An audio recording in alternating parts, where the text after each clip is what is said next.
Pernah kebayang nggak sih gimana sebuah unit pemerintahan itu bekerja dari dalam? Nah, hari ini kita akan bedah bareng-bareng mesin di balik subbagian perencanaan dan umum.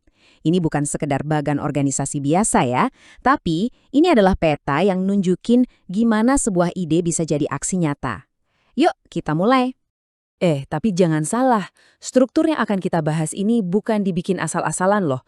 Semuanya itu diatur secara resmi dalam surat keputusan kepala dinas. Anggap aja ini kayak buku panduan kita bersama yang dirancang biar semua kerjaan kita lancar dan tujuannya tercapai. Oke, jadi apa aja yang bakal kita kupas tuntas hari ini? Pertama, kita lihat dulu fondasinya. Kenapa struktur ini penting? Terus, kita naik ke level pimpinan buat tahu siapa yang kasih arahan. Setelah itu, kita kenalan sama 4 tim inti kita, para koordinatornya, dan terakhir, kita bahas resep rahasia yang bikin semuanya solid, sinergi. Oke, kita mulai dari pertanyaan yang paling dasar dulu ya. Kenapa sih kita butuh struktur tim yang jelas kayak gini? Jawabannya mungkin kedengaran simple, tapi ini krusial banget. Intinya ada 3 target utama, kelancaran, efektivitas, sama optimalisasi. Struktur ini ada untuk mastiin gak ada lagi kebingungan. Setiap orang paham betul apa tugasnya, dan yang paling penting, hasil kerja kita semua jadi maksimal sebagai satu kesatuan. Nah, setiap kapal kan butuh nakoda ya. Sekarang, yuk kita kenalan sama siapa aja yang pegang kemudi, yang kasih arahan strategis, dan yang ngejaga mesin organisasi kita ini tetap jalan di jalur yang benar. Jadi, struktur pimpinan kita itu ada 3 lapis. Di paling atas, sebagai pembina, ada Kepala Dinas kita Bapak Haji Rozi Chandra. Turun 1 tingkat, sebagai penanggung jawab, ada Sekretaris Bapak Rahmat Hidayat. Dan yang memimpin langsung operasi sehari-hari sebagai ketua adalah Kepala Subbagian Bapak Aditya Widiawan Prima. Peran pembina yang dipegang Kepala Dinas itu ibaratnya pengawas utama. Beliau mungkin nggak terlibat di detail kerjaan harian, tapi beliau yang memastikan kalau arah besar kita, visi dinas kita, selalu jadi panduan dalam setiap pekerjaan dan pengembangan tim. Di bawahnya ada penanggung jawab atau sekretaris. Tugas beliau adalah sebagai koordinator utama. Beliau yang mengatur dan mastiin semua kegiatan administrasi kita itu berjalan sesuai prosedur. Jadi bisa dibilang beliau ini penjaga gawangnya tata kelola kita.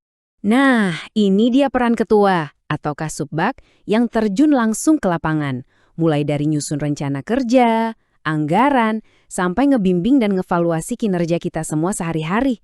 Beliau inilah komandan lapangan kita. Oke, dari level pimpinan, sekarang kita turun ke ruang mesinnya. Disinilah semua pekerjaan utama itu dieksekusi oleh 4 tim inti kita. Masing-masing punya peran yang spesifik banget. Yuk kita bedah satu persatu. Tim yang pertama, yang jadi otaknya strategi kita, adalah tim kerja perencanaan. Kira-kira apa ya yang mereka kerjakan? Mari kita lihat. Tim ini tuh arsiteknya kita. Mereka yang menerjemahkan visi besar pimpinan jadi dokumen-dokumen nyata, kayak rencana strategis dan laporan kinerja. Merekalah yang mastiin ada benang merah yang jelas antara target atasan sampai ke tugas harian kita, sambil terus ngawasin apakah kita masih di jalur yang tepat. Lanjut ya, kalau tadi ada otaknya, sekarang kita ke jantungnya operasional harian, tim kerja administrasi dan kearsipan. Tanpa mereka, alur informasi dan dokumen di kantor kita bisa macet total.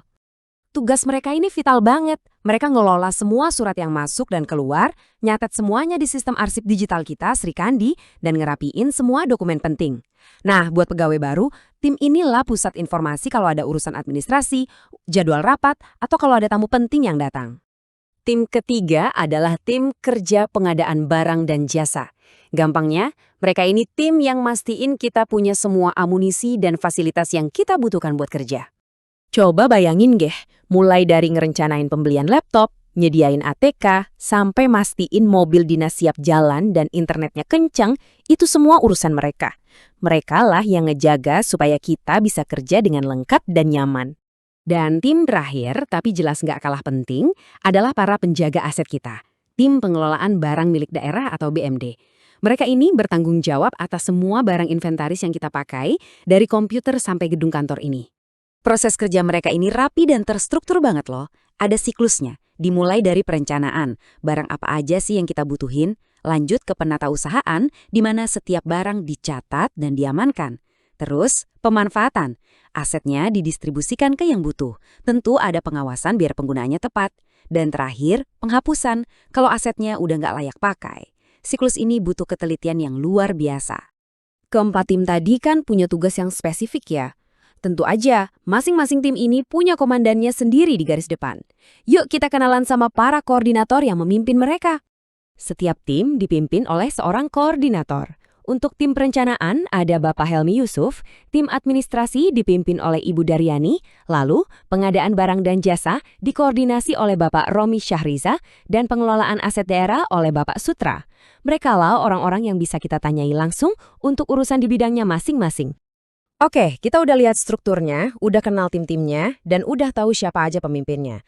Tapi, semua itu nggak akan berarti apa-apa kalau nggak ada satu elemen kunci ini. Sekarang, kita ngomongin soal sinergi. Coba kita lihat dari kacamata pimpinan. Di satu sisi, ada fokus kerja yang spesifik dari tiap tim.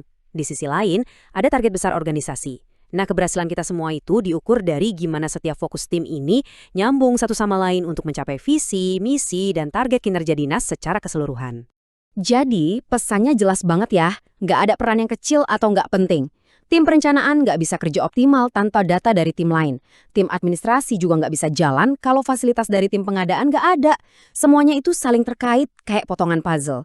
Suksesnya satu tim adalah suksesnya kita semua. Sebagai penutup, saya mau lempar satu pertanyaan untuk kita renungkan bersama. Setelah kita sama-sama paham struktur dan alur kerja ini, kira-kira bagaimana Anda, di posisi Anda masing-masing, akan berkontribusi secara maksimal untuk kesuksesan tim kita? Yuk, kita wujudkan kinerja terbaik bersama-sama.